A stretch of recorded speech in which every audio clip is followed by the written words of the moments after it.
Samantala, sa underground prison ng palasyo, gusto ni Tom na hintayin siya ni Raymond dahil naglakas loob siyang linlangan siya, para kapag nakalabas na siya, hahanapin niya muna siya at papatayin. Sinubukan niyang humingi ng awa, ngunit naisip niya kung ano ang huling hampas noon, na masyadong malakas para sa isang mahinang manggagamot na katulad niya, dahil natarante si Tom, hindi man lang siya nakapag-react at nawalan ng malay. Iyon ang sandali para sa isang taong walang kalamnan at hindi pa natuto ng estrima, nadama ni Tom ang club, na binalik ng isang makapangyarihang knight noong nasa night order siya. Biglang may lumapit sa kanyang prison, at ngumiti siya ng tuso, sa pag-aakalang nandoon na sila sa wakas para palayain siya. Inaakala niyang sulit ang pagbibigay ng suhol sa mga maharlika bilang paghahanda sa araw na tulad nito. Gayunpaman, dumating ang ilang kawal, itinali nila ang kanyang leeg at braso, at nagtaka siya kung ano ang kanilang ginagawa at nagtanong kung kilala nila kung sino siya. Biglang may sumulpat na may bitbit na tungkod na bakal na pinainit na mabuti, tinanong siya kung sino siya at ipinaliwanag na siya ang pinakamasamang kriminal sa mundo. Nag-aalala ito kay Tom, at tinanong niya ang lalaki kung sa palagay niya ay hahayaan nitong dumausdes ang marangal sa likuran niya. Ipinaliwanag ng sundalo na lahat ng maharlika na sinuhulan niya ay nahuli at dinala doon at ngayon ay ini-interrogate dahil ang mga secret ledger na nakita ni Sir Raymond ay naglalaman ng lahat ng record na hindi niya mailabas hanggang sa naibuhos niya ang lahat tungkol sa Darkblade Guild. Ibinuhos ni Tom ang lahat pagkatapos ng ilang araw ng pagpapahirap at pagtatanong, at ang mga tiwaling maharlika ay pinarusahan lahat dahil dito. Ang Darkblade Guild ay ganap na nabunot ng biglang. Naabisuhan ang protagonist na nakamit niya ang isang kahanga-hangang tagumpay para sa mga slum, at nagawa niya ang tagumpay ng paglilinis ng mga organisasyong madilim at pagbagsak ng katiwalian. Ang kanyang reputasyon ay tumaas ng malaki, at nakakuha siya ng higit na impluwensya sa Bay Region. Nag-alala ang protagonist dahil kahit papaano ay napalaya niya ang mga slum mula sa masasamang tao at naging bayani. May ginawa lang si Raymond dahil ayaw niyang masira ang buhay niya. Hindi niya akalain na ang secret ledger ay magkakaroon ng impormasyong iyon. Biglang pumasok si Hansen sa klinik at malugod na ipinaalam sa protagonist na bumili siya ng karne ng baka na maaaring mapabuti ang kaligtasan sa sakit sa mga bayad sa paggamot na natanggap nila noong nakaraang araw. Bumili siya ng pinakamahusay na kalidad ng karne ng baka upang maranasan ang pinakamataas na epekto ng tumaas na kaligtasan sa sakit, at tiniyak kay Raymond na ganap niyang iiho ito at lahat ng katas nito ay nakatago pa rin sa loob. Inutusan siya ni Raymond na lutuin ito kadalasan, ngunit tumanggi si Hansen, dahil hindi niya magagawa iyon, at hindi niya maaaring lutuin ang karne ng baka na kakainin ng kanyang mga awit sa masamang paraan, dahil si Raymond ay nagtatrabaho ng walang tigil araw at gabi para sa mga tao, ng mga slum, hindi siya maaaring hayaan ni Hansen na kumain ng karne ng baka na hindi sigurado ang kalidad. Iipinaliwanag ni Raymond na hindi niya ito ginagawa para sa kanila. Ngunit hindi siya pinaniniwalaan ni Hansen, dahil alam niya ang kanyang nararamdaman, kahit na sinusubukan niyang kumilos. Nang mapagkumbaba, sinuot ni Hansen ang apron. At tiniyak kay Raymond na gagawin niya ang lahat para lutuin ang beef na ito sa paraang mapataas ang immunity ni Raymond sa maximum. At gusto niyang umasa siya dito. Nagulat at nag-alala si Raymond dahil unti-unting naging stranger si Hansen. Ngunit anuman ang dahilan, ito ay isang makabuluhang pagbabago para sa kanya, binigyan siya ni Hansen ng isang piraso at tinanong kung ito ay masarap, at pinatunayan niya, sa anumang kaso, kung ang kanyang reputasyon ay tumaas, magkakaroon din siya ng mas maraming pasyente, at mayroon siyang walang mawawala sa pangyayaring ito. Kahit na ang mga tao sa labas ng mga slum ay nalaman na ang kanyang pangalan, kaya't ang imahe ng pinag-uusap ang lehitimong bata ay maaaring umunlad ng kaunti. Biglang naalala ni Hansen na narinig niya na si Raymond ay makakakuha ng pabuya sa palasyo para sa kanyang ginawa sa pagkakataong ito, at inisip niya kung anong uri ng gantimpala ang hinihingi niya. Iniisip ni Raymond kung ano ang itatanong sa kanila at kung dapat ba siyang humingi ng pera. Pagkaraan ng ilang araw, dumating ang isang karwahe ng hari, at binuksan ng lalaki ang pinto nito at ipinaalam kay Raymond na dadalhin siya nito sa palasyo. Kaya hiniling niya sa kanya na makapasok sa karwahe ng kabayo. Namula ang protagonist dahil hindi siya makapaniwala na dumating ang ganoong araw, dahil hindi niya akalaing kakausapin siya ng isang lingkod ng palasyo ng ganoon kagalang, at nagpasalamat siya na isipin na si Raymond, na dati ay tretuhin bilang maruruming basura, ay bibigyan ng marangyang paggamot at sakay akarwahe ng kabayo ng palasyo noong siya ay tumira sa palasyo. Hindi lang ang mga prinsipe ang humahamak at nang-aapi sa kanya, dahil kahit ang mga aliping lalaki at babae ay ginawa rin ito. Namiss niya ang kanyang pagkain dahil nakalimutan nilang dalhin ito, at sinadya nilang bigyan siya ng maruruming damit na isusuot at pinatulog siya sa isang malamig na silid sa kanyang paglalakbay na inaasahan ng lahat ng mga mamamayan na makita siya mamaya, at nais na mabuhay ang prinsipe ng mahabang buhay. Kumakaway ang mga ito sa kanya, pinupuri siya, dahil napakagwapo niya at bayani ng Bay Region. Kaya sila ay nagyaya para sa kanilang bayaning healer. Siya na ngayon si Sir Raymond na tumalo sa Dark Blade Guild at bayaning healer ng Bay Region, na naglantad sa katiwalian ng mga maharlika. Nais niyang makabalik kaagad, at kasunod ng kanilang mga tagay, sinubukan niyang magdala ng tontoneladang pera mula sa palasyo, mula sa pulutong ng mga taong nagbubunyi. Bigla niyang nakitang may nakaupo sa likuran niya, at laking gulat niya nang makita ang taong iyon, ang protagonista, na may nakita siyang ina kasama ang malnourished na anak na masayang kumakaway sa kanya habang nakikita ang kalagayan ng bata. Masasabi ni Raymond kung ano ang kanyang dinaranas, dahil hindi naman ito kailangan, isang diagnosis. Kulang sa nutrisyon, at maraming batang tulad niya ang nasa mga slum. Bagamat maraming magagandang bagay ang nangyayari kamakailan, ang mga tao sa Bay Region ay nabubuhay pa rin sa mahirap at mapaghamong buhay. Nag-isip sandali ang protagonist, ngunit pagkatapos ay galit na ikinuyom ang kanyang mga kamao at iniisip na hindi ito isang bagay na dapat alalahanin ng isang manggagamot na tulad niya. Ang kahirapan ay isang bagay na dapat lutisin ng mga matataas na tao tulad ng hari o punong ministro, kahit na ang paggawa lamang ng kanyang trabaho bilang manggagamot sa slum ay sapat na para sa kanila. Nagpasya siyang kalimutan na ito at isipin ang malaking gantimpala na gusto niyang hilingin. Ngunit ang mukha ng malnourished na batang iyon ay hindi nawawala sa kanyang memorya, at biglang lumitaw ang isang bonus quest. Iniisip ni Raymond kung para saan ang bonus quest na iyon, kung saan pananggakuan siya ng magandang gantimpala. Nang maglaon, lumitaw ang paglalarawan ng quest, at sinabi sa kanya na malapit na siyang makatanggap ng gantimpala para sa pagtupad ng isang kahangahangang gawa. Ang mga nilalaman ng gantimpala ay pagpapasya batay sa kanyang desisyon. Kaya hiniling sa kanya na piliin ang pinakamahusay na gantimpala. Higit pa rito, matatanggap at susuriin ang gantimpala sa mga ranggo A, B o C, at bibigyan siya ng mga karagdagang gantimpala. Ang A rank ay may isang bonus level at 3 skill points. Ang rank B ay naglalaman ng 10 skill points, at ang rank C ay walang reward. Gayunpaman, nais ng protagonist na kumita ng pera, kaya ayaw niyang bigyan siya ng system ng anumang kakaibang paghahanap. Maya-maya, dumating siya sa palasyo, at pagpasok niya sa palasyo, lahat ng mga katulong ay nagsimulang magtsismisan tungkol sa kanya, na sinasabing siya ay isang anak sa labas. Nagtaka ang lahat ng mga katulong kung bakit pumasok sa palasyo ang madungis na brat na iyon, dahil nakakadiri ang amoy nito. Nabalitaan ng isa na si Raymond ay nakagawa ng isang kahangahangang gawa at pumunta doon upang makuha ang kanyang gantimpala.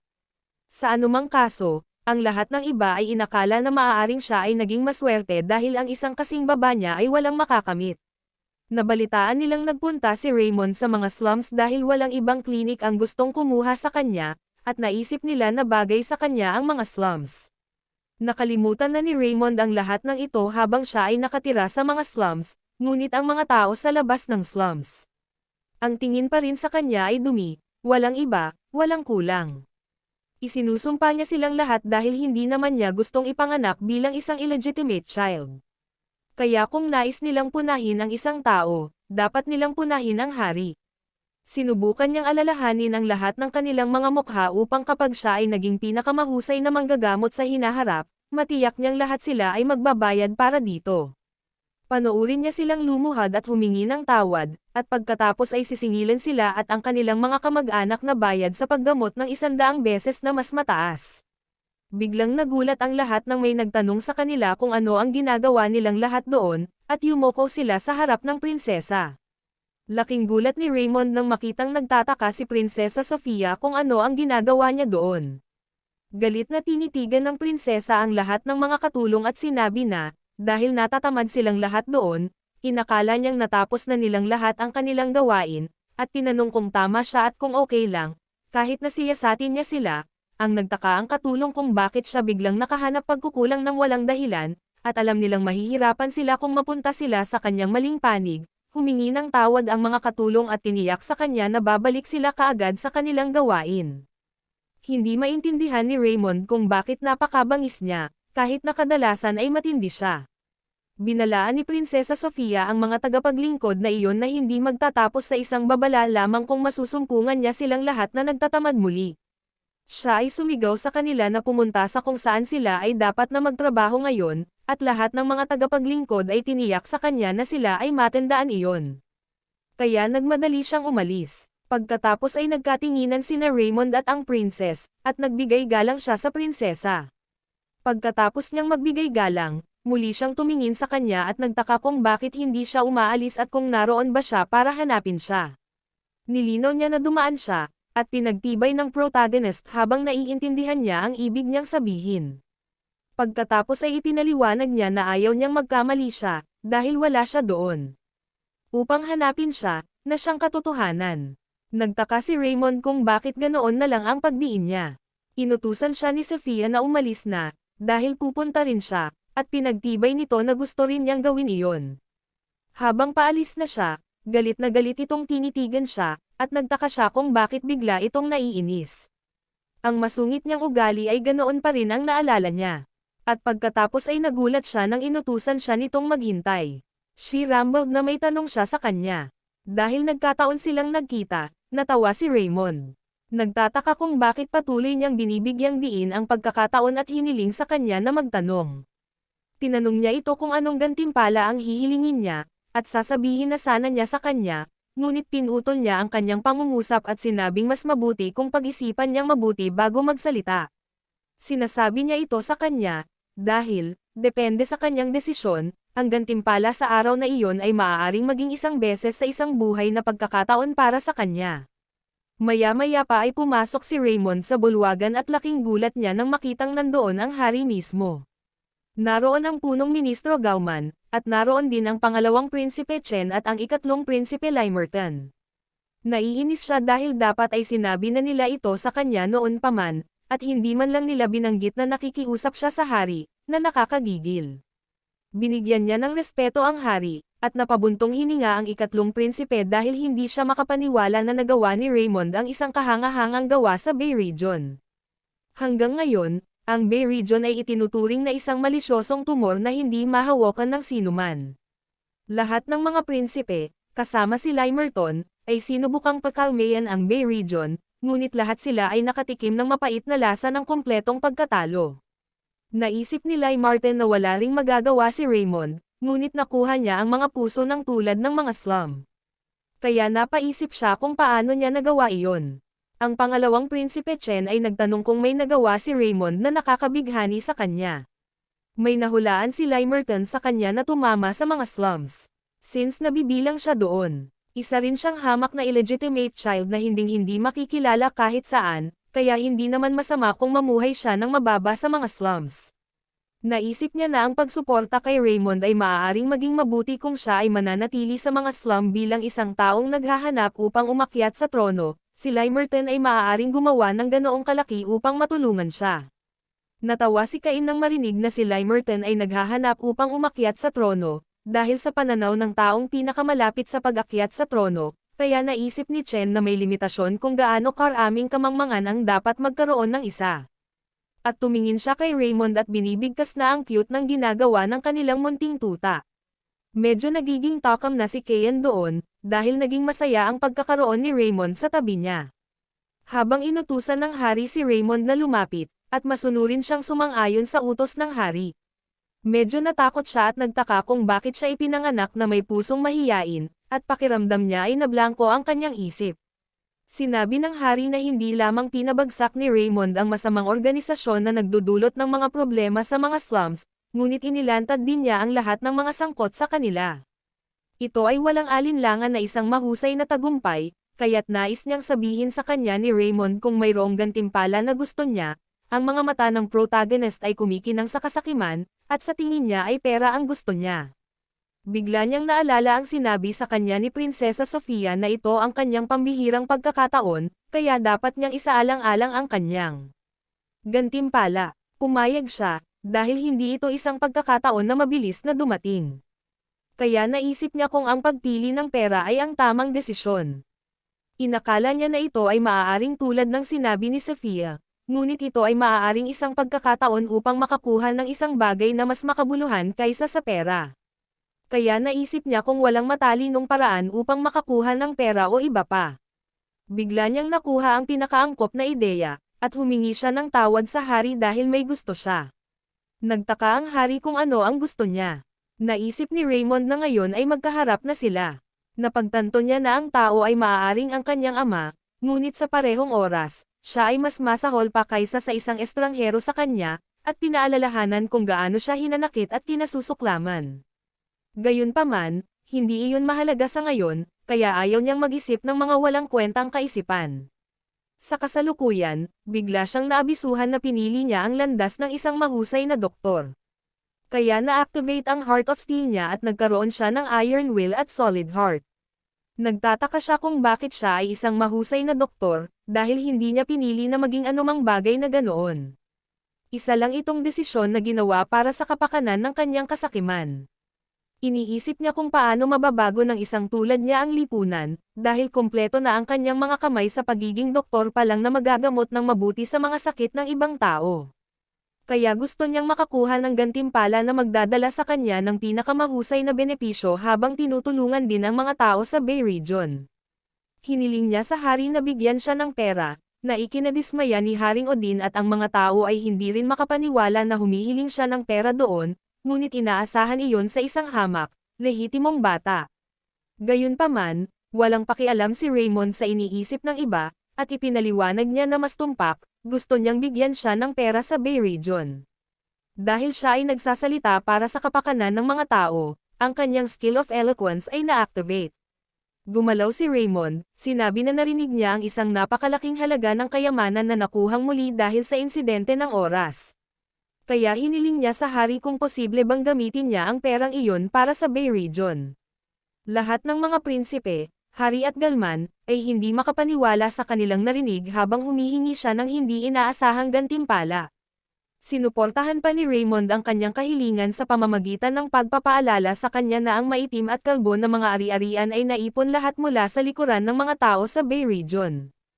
Ganoon din sa mga suhol na kinuha ng lahat ng sangkot na maharlika. Kaya naisip niya na tama lang na gamitin ang mga nakuhang asno para sa kapakanan ng mga taga-Bay Region.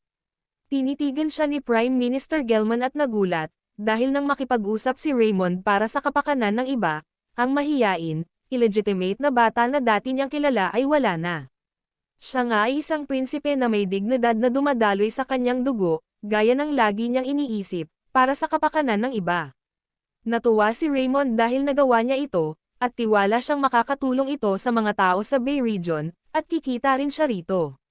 Natitiyak ng protagonist na kapag ginamit ang pera para sa Bay Region, kukuha sila ng isang taong lubos na nakakakilala sa rehiyon para sa konsultasyon, at ang taong iyon ay siya, dahil walang mas nakakakilala sa Bay Region kaysa sa kanya.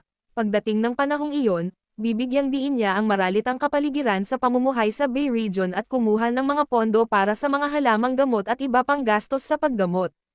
Kaya kung humingi siya ng reward na pera, ito ay magiging limitado, ngunit maaari siyang makakuha ng mas maraming pera sa paraang ito.